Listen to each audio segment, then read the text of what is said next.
Depois de termos visto o significado do casamento do Cordeiro, da bodas, nessa celebração das bodas do Cordeiro, que tal agora a gente explorar o aspecto da batalha que vai acontecer, da batalha de Armagedon, que vai tomar parte neste evento. Então vamos aqui para Apocalipse, capítulo 16. Apocalipse, capítulo 16, onde a gente vai ver a menção por nome deste evento.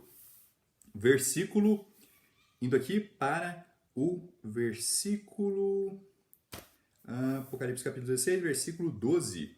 E o sexto anjo derramou a sua taça sobre o grande rio Eufrates, e a água dali secou-se, para que o caminho dos reis do Oriente pudesse ser preparado. Olha só que interessante. Para que o caminho dos reis pudesse ser preparado. E a gente sabe que nessa sexta taça a gente vai ter associação com os 200 milhões que vão estar sendo guiados pelos 4 querubins para destruir os habitantes da terra.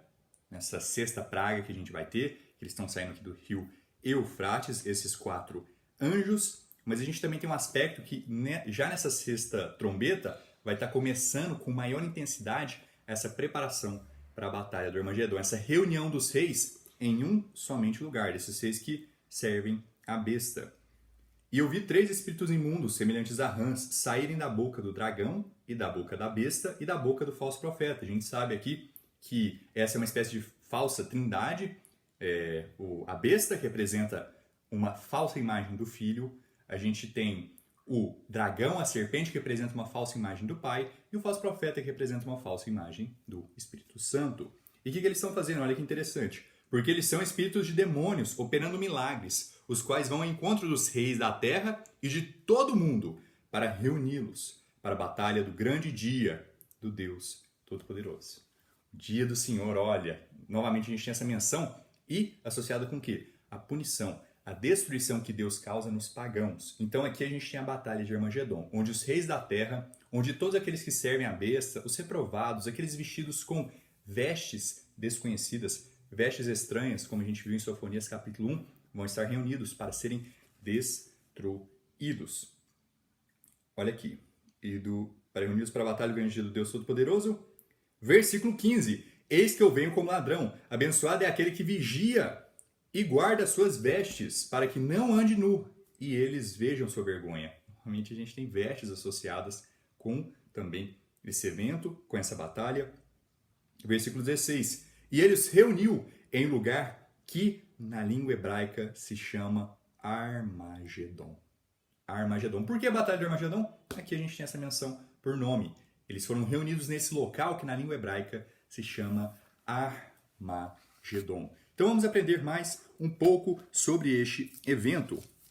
Vamos aqui para Joel. Joel, um profeta menor do Antigo Testamento. Então a gente tem indo aqui de frente para trás. Mateus, Malaquias, Zacarias, aí a gente vai seguindo, passa por Sofonias, Naum, Miqueias, Jonas, Amós. Ok. Eu acho que eu passei aqui um pouquinho demais. Eu estou em Oséias, logo depois de Oséias a gente tem Joel, ok. Então o segundo profeta menor, Joel, capítulo 3, versículo 9. Olha aqui, Joel capítulo 3, versículo 9. Proclamai isto entre os gentios, preparai a guerra, acordai os homens poderosos, cheguem-se, subam todos os homens de guerra, forjai espadas das vossas enxadas e lanças das vossas foices, que o fraco diga, eu sou forte. Olha que interessante, a gente tem aqui um versículo até que é de certa forma o contrário de um que a gente vê associado com o reino de 1000 anos de Cristo, onde as pessoas, os homens, vão transformar suas espadas em enxadas, em instrumentos de plantação. Então aqui a gente tem o contrário, transformando esses instrumentos de plantação em armas de guerra. Deus está falando para os gentios, se preparem, a batalha está chegando, que o fraco diga, eu sou forte, vão para a luta. Vamos ver se essas pessoas vão conseguir fazer algo, se eles vão conseguir se endurecer contra Deus e prosperar. Versículo 11. Ajuntai-vos e vinde todos os pagãos em redor, e reuni-vos, fazer descer ali os teus fortes, ó Senhor. Despertem-se os pagãos e subam ao vale de Josafá. Olha aqui, vale de Josafá. pois ali me assentarei para julgar todos os pagãos em redor. Lançai a foice, porquanto a seara já está madura. Vinde, descei, porque o lagar está cheio e as gorduras transbordam, pois a sua maldade é grande. Não tem como, impossível não se lembrar de Apocalipse, capítulo 14. Olha o quão grande a gente tem essa associação com a segunda colheita. A colheita associada com a uva totalmente madura. Vamos aqui para Apocalipse, capítulo 14, versículo 18. E outro anjo saiu do altar, tendo poder sobre o fogo, e gritou com alta voz ao que tinha a foice afiada, dizendo: lança tua foice afiada e junta os cachos da vinha da terra, porque as suas uvas estão totalmente maduras, elas estão podres. E o anjo lançou a sua foice na terra e juntou a vinha da terra e lançou no grande lagar, mais uma vez a gente vê lagar sendo mencionado, da ira de Deus. Então eles estavam todos reunidos em um só lugar. O quê? O que é esse local? O que é essa reunião de pessoas em um só local? Para serem pisoteados na ira de Deus, para serem destruídos na ira de Deus. E o lagar foi pisado fora da cidade, e saiu sangue do lagar até as rédeas dos cavalos, pelo espaço de 1.600 estádios. Retornamos aqui para Joel. Vimos novamente a menção de lagar, uma vinha, a foice. Então é impossível não fazer essa conexão. Versículo 14. Multidões, multidões no vale da decisão, pois o dia do Senhor está perto. Olha só o dia do Senhor sendo mencionado de novo. No vale da decisão. A gente viu aqui duas menções de vale. Vale de Jeosafá e vale da decisão. É o mesmo local que Armagedon. A gente está falando aqui nomes diferentes para o mesmo local, onde os pagãos serão reunidos para serem destruídos. O sol e a lua escurecerão, e as estrelas retirarão seu brilho. O Senhor também rugirá de Sião, e fará ouvir a sua voz de Jerusalém. E os céus e a terra tremerão, mas o Senhor será a esperança do seu povo, e a força dos filhos de Israel. Então aqui a gente tem mais um momento em que retorna no tempo e descreve outro evento, que é o que? O arrebatamento. O sol e a lua se escurecendo, e neste momento a gente vai ter o que? Logo antes dele? Uma grande perseguição aos cristãos. Então, o povo de Deus vai estar em grande aperto, em dores, como uma mulher de parto. Porém, o Senhor será a esperança do seu povo. O Senhor vai nos arrebatar. E aí a gente vai ter o período da destruição da terra, no qual a gente tem as 7 trombetas, as 7 taças, e vai se encerrar esse período com a batalha no Vale de Josafá, no Vale da Decisão, onde os pagãos estarão sendo reunidos. Versículo 17. E vós sabereis que eu sou o Senhor vosso Deus, que habita em Sião, o meu santo monte. Então Jerusalém será santa e estranhos não passarão mais por ela. Ok, agora a gente retorna aqui para Apocalipse. Vamos para o capítulo 19. E eu vi o céu aberto, e eis um cavalo branco, e o que estava sentado sobre ele era chamado de fiel e verdadeiro, e com justiça julga e guerreia. Isso aqui não é aquele primeiro homem montado num cavalo branco, aquele primeiro cavaleiro montado num cavalo branco, que é o anticristo. Aqui é Cristo em sua terceira vinda. Ele não vai vir com seus anjos nas nuvens e permanecer lá, assim como é na sua segunda, mas ele vai vir num cavalo branco, com seus santos, com os salvos. Ele não vai vir dessa vez com os anjos, como foi na sua segunda, e nem de certa forma sozinho, como foi na sua primeira, mas agora ele vai vir com seus santos. Seus olhos eram como chama de fogo, e sobre sua cabeça havia muitas coroas. E ele tem um nome escrito que nenhum homem conhecia, senão ele mesmo. E ele estava vestido com veste banhada em sangue, e o seu nome é chamado de a Palavra de Deus. A gente está falando aqui de Jesus Cristo. No princípio era a palavra estava com Deus, e a palavra era Deus. A palavra se fez carne e habitou no meio de nós, a primeira vinda de Cristo. E olha que interessante, se a gente for lá para Gênesis, o primeiro capítulo da Bíblia, a gente vai ter uma profecia desse evento. Gênesis, capítulo 49, vindo da boca de Jacó, essa profecia. Então, Gênesis, capítulo 49, indo aqui para o versículo 10. O cetro não se afastará de Judá, nem o legislador dentre seus pés, até que venha Siló. Siló é um nome que indica Jesus Cristo. É mais um nome dado a Jesus, a palavra de Deus.